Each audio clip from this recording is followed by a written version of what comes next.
시청자 여러분 안녕하십니까? BOE 모닝뉴스 시작합니다.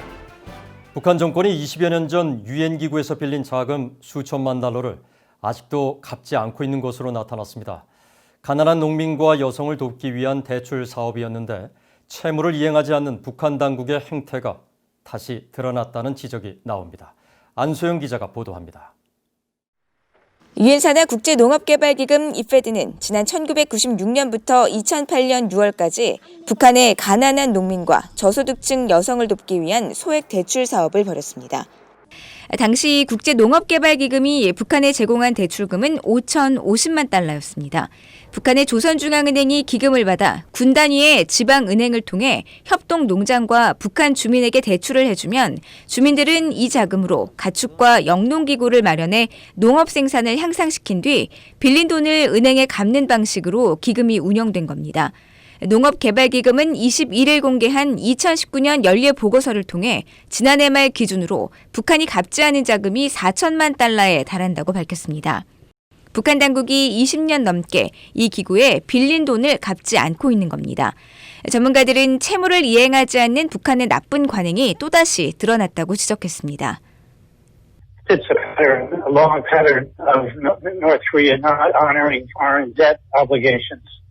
The biggest ones go back to the 1970s when they borrowed from a number of countries for various types of industrial investment and never paid any of them back.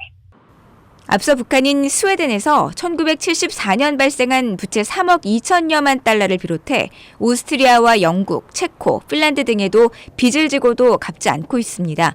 뱁슨 전 고문은 이후 북한이 세계은행 월드뱅크나 국제통화기금 IMF 등으로부터 지원받을 수 있는 환경이 조성돼도 이 같은 채무 불이행 기록은 상황을 어렵게 만들 것이라고 지적했습니다. 기금을 빌려줄 때는 갚을 능력이 되는지 처음부터 검증 작업이 필요했다는 지적도 나옵니다. At least in U.S. law and in other countries' laws, certainly with the UN, you're not supposed to lend money to an organization that really can't pay back. It's a very bad practice because if they can't pay back, then they are forced into some kind of bankruptcy. 국제농업개발기금의 대북 소액대출 사업은 지난 2008년 이후 무기한 중단됐습니다. 국제농업개발기금 총재는 지난해 열린 국제농업협력 포럼에서 북한 핵실험에 따른 국제사회의 대북 제재와 투자금 회수 어려움 등으로 활동을 중단할 수밖에 없다고 밝혔습니다. BOE 뉴스 안소영입니다. 유엔 북한인권 특별보고관이 한국 정부가 탈북민 단체 법인 설립 허가를 취소하고 대북 인권단체들에 대해 사무검사를 시행하는 상황에 대해 설명을 요구할 것이라고 밝혔습니다. 그러면서 한국 정부가 북한 인권단체에 대해 균형적인 접근법을 취할 것을 촉구했습니다. 김영교 기자입니다. 토마스 오웨와 퀸타나 유엔 북한인권 특별보고관은 21일 VOA와의 전화 인터뷰에서 대북 전단 문제와 관련해 최근 한국 정부가 벌이는 조치들에 대해 만족스럽지 못하다고 밝혔습니다.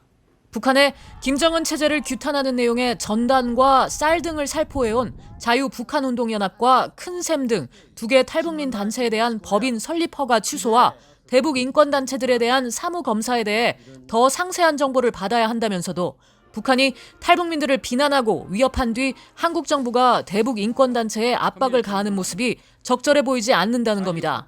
The South Korean government, because of that, instead of putting the defectors under pressure and stress with this kind of moves and actions, should be on the contrary offering them, security and safety, not the momentum to carry out these actions from the South Korean government against defectors organizations and organizations working on the human rights agenda in the north.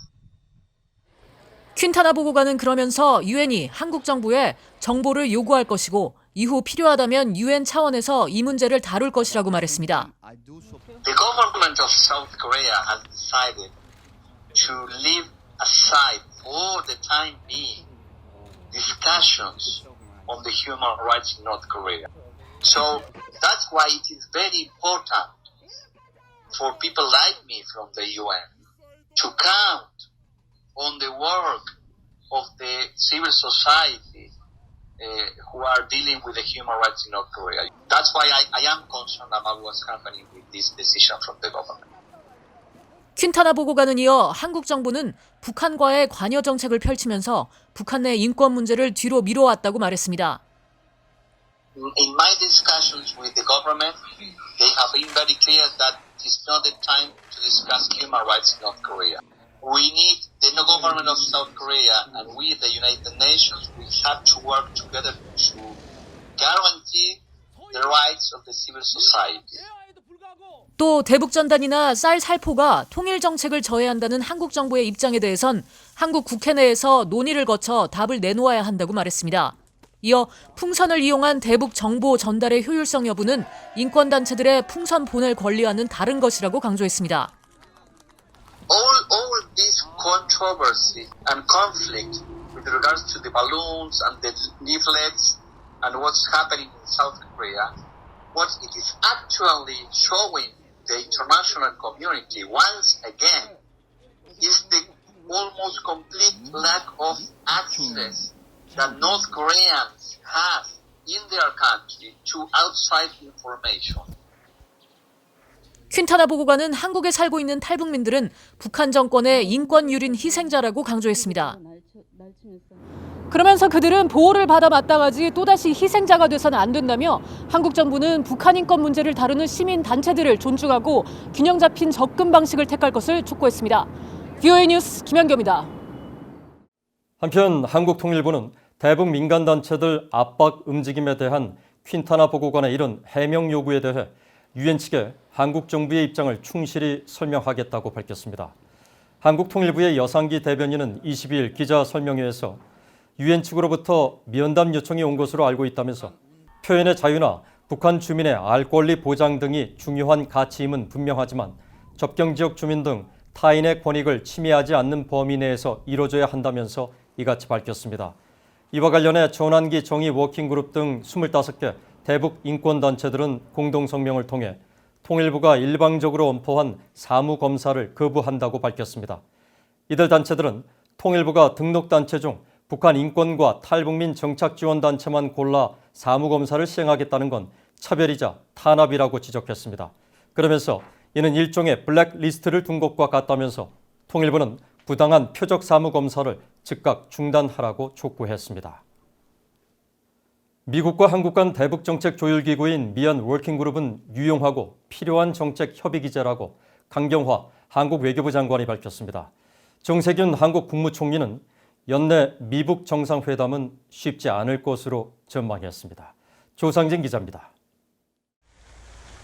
한국 국회 대정부 질문에 참석한 강경화 한국 외교부 장관은 미국과 한국 사이에 대북 정책 조율 창구 역할을 하고 있는 미한 워킹그룹에 대해 없으면 새로 만들어야 할 정도로 유용한 양국의 정책 협의 기제라고 평가했습니다.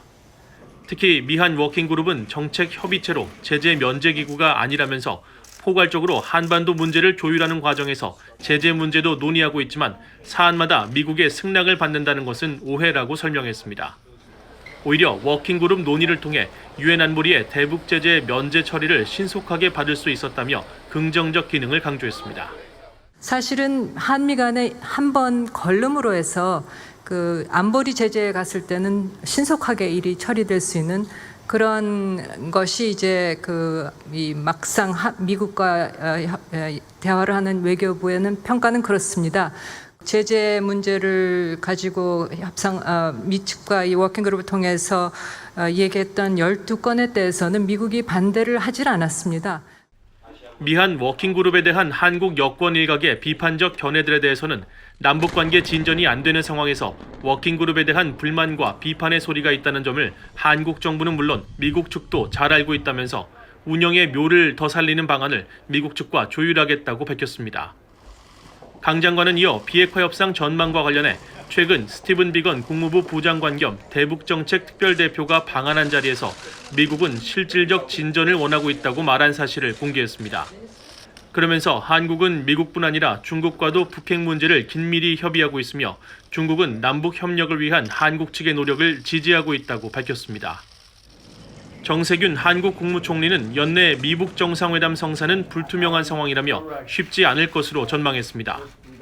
쉽게 가늠하기 어렵습니다. 이제 미국의 선거도 있고 또 아직 양측이 지난번에 싱가포르 이후에 하노이 정상회담의 어려움을 극복하지 못하고 있는 상황이어서 연내에 북미 회담이 성사될지에 대해서는 예단치 어려운 그런 상황이라고 봅니다.